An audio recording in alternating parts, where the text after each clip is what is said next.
राधे राधे दोस्तों, मैं आरती सिंह स्वागत करती हूँ आपका अपने चैनल अवधि गीत संगीत में। आज मैं आपके लिए सोहर गीत लेके आई हूँ। बड़ा ही मार्मिक सोहर गीत है। आशा है आपको जरूर पसंद आएगा और अगर पसंद आए तो लाइक शेयर सब्सक्राइब जरूर करिएगा। आइए सुनते हैं।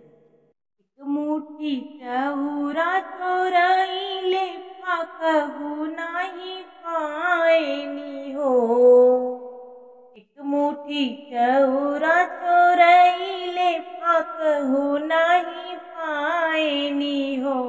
ललना कमर में उठेला दरदिया दरदिया से व्याकुल हो। ललना कमर में उठेला दरदिया दरदिया से व्याकुल हो।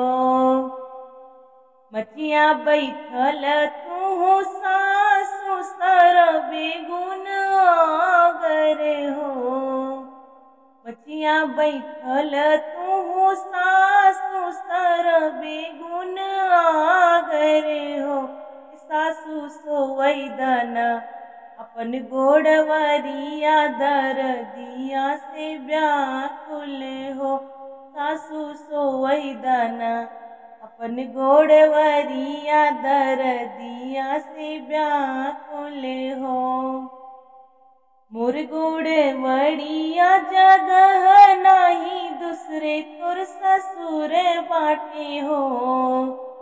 मोर गोड़वरिया जगह नाही दूसरे तोर ससुर बाटे हो।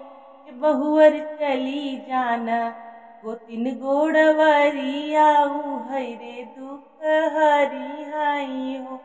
बहुअर चली जाना गोतिन गोड़वरिया रे दुख हरी हाई हो। उहवा से निहुरत गईले गोतिन लगे ठाड़ भैली हो। उहवा से निहुरत गईले गोतिन लगे ठाड़ भैले हो। गोतिन सोवैदन अपन गोड़वरिया दरदिया से व्याकुल हो। गोतिन सोवैदन अपन गोड़वरिया दरदिया से व्याकुल हो। मोर गोड़वरिया जगह नाही दूसरे तोर भसुर बाटे हो। मोर गोड़वरिया जगह नाही दूसरे तोर भसुर बाटे हो।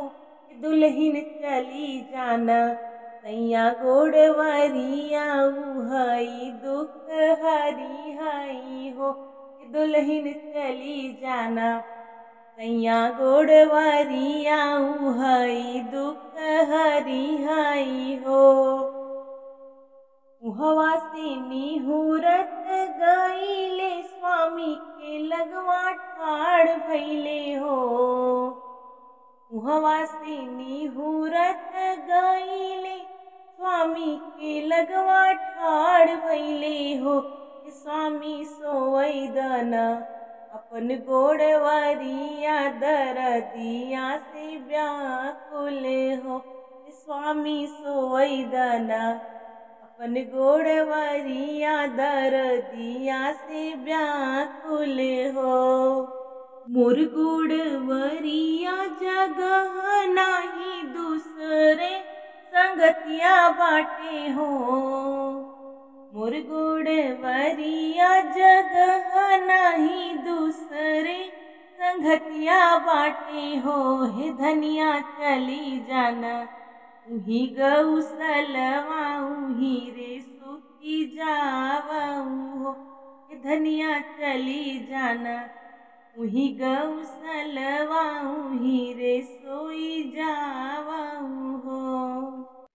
एक पीर अवली दूसर पीर औरे तीसर पीर हो।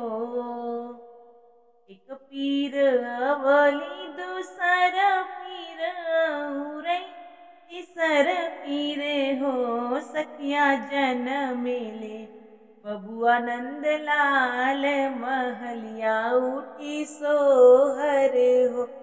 सखिया जनमेले। बबुआ नंद लाल महलिया उठी सो